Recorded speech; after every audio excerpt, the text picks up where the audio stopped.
Today we're going to learn from an artist who was a master of the ocean, which is my current weakness in painting.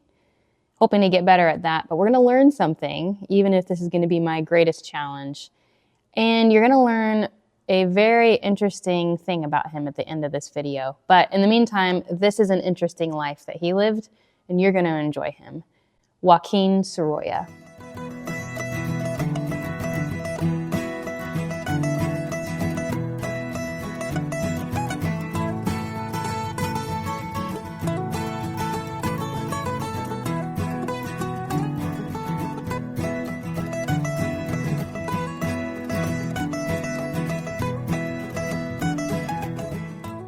What an interesting life Joaquin Sorolla had, truly.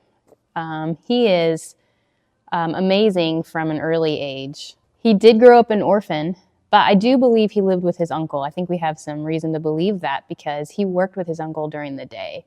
His uncle was a locksmith for boats. And you can imagine maybe this brought about this love of the ocean that Joaquin would have a deep love for.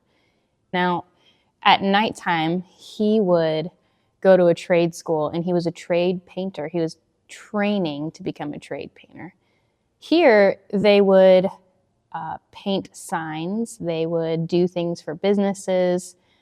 We even learned that he added color to some photographs. Anything that had to do with paint, he was learning how to do that as a career. Now, these teachers who would teach the children at night at this trade school, they were also these teachers at the academy in Valencia. And this is where Joaquin Sorolla grew up. He was born in Valencia, Spain. So the teachers that would teach the children at night with this trade school, they noticed Sorolla's talent even as young as between this 9, 11-year-old stage.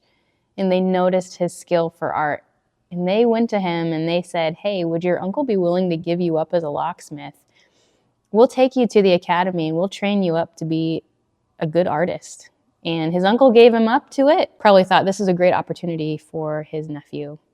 And it did end up being a good opportunity. I'm sure there was challenges being so young in a school and still I'm wondering if there was a balance of learning to still love art and doing it for school at such a young age, but it ended up being the best thing for him, and I really think it added to his success later in life. So he had to be able to pay for school, and he was hired by a photographer, and Sorolla was now in the world of photography and the world of paint.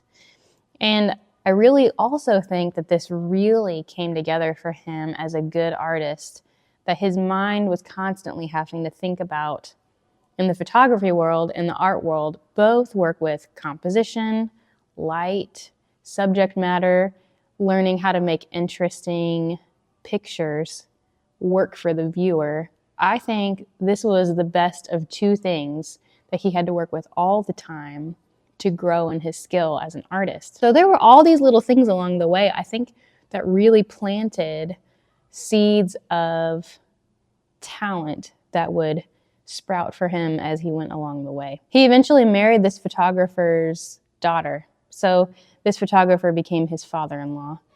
And there's a good chance that Joaquin became one of these impressionists that used photography. In fact, I'm almost certain he did use photography as well as painting from life.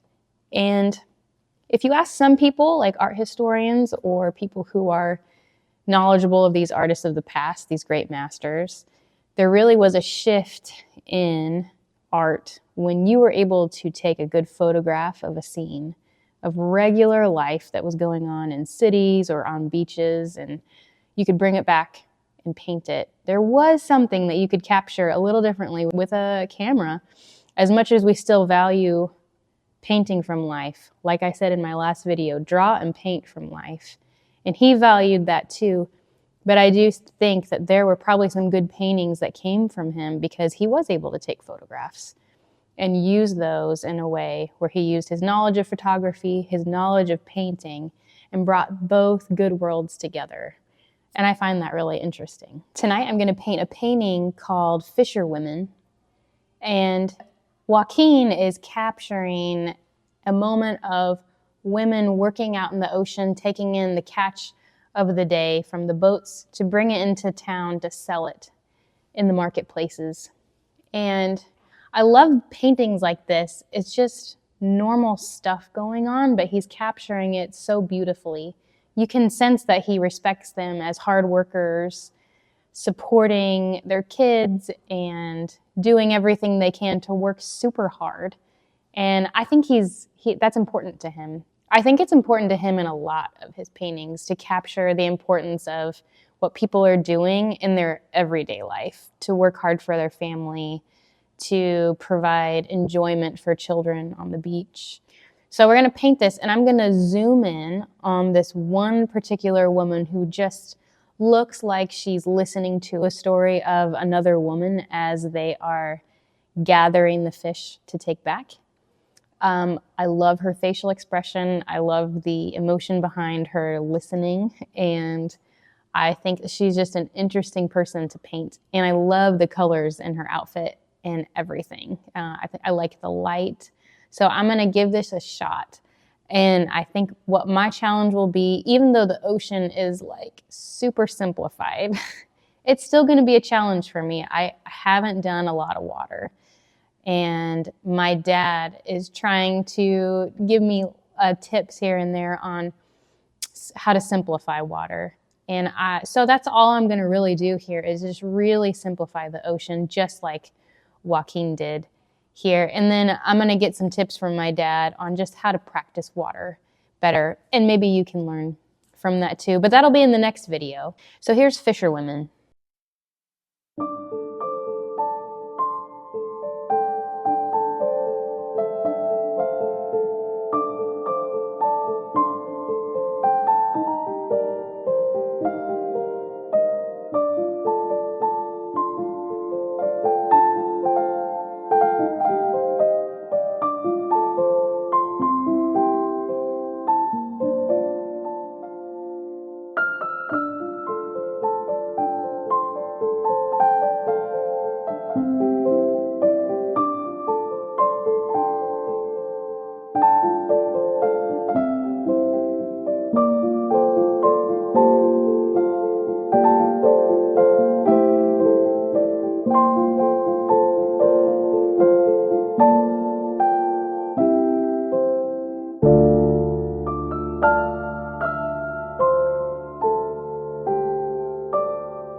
Well, I told you I would tell you my favorite fact about Joaquin Sorolla, and I shared this with my kids today when we went over a little art history lesson together for school.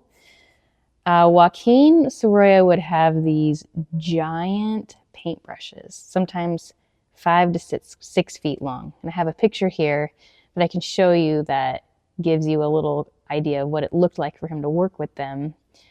But he would use these paintbrushes for these huge paintings that he would work on.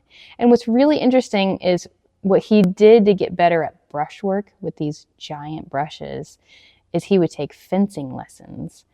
Because when you would spar with your opponent, you're doing things that are similar to the brushstroke motion. And he wanted to get better at brushwork with these huge paintbrushes that I'm sure was really challenging at first, and so he had to really master that. Now I'm going to be taking this painting up to my dad's studio right on our property. So I want you to come and join us for that video. He's going to critique my work, tell me what's done well and what I need to keep doing better. He's going to paint all over it, and we're going to learn something. So I hope you come along for that. Thanks.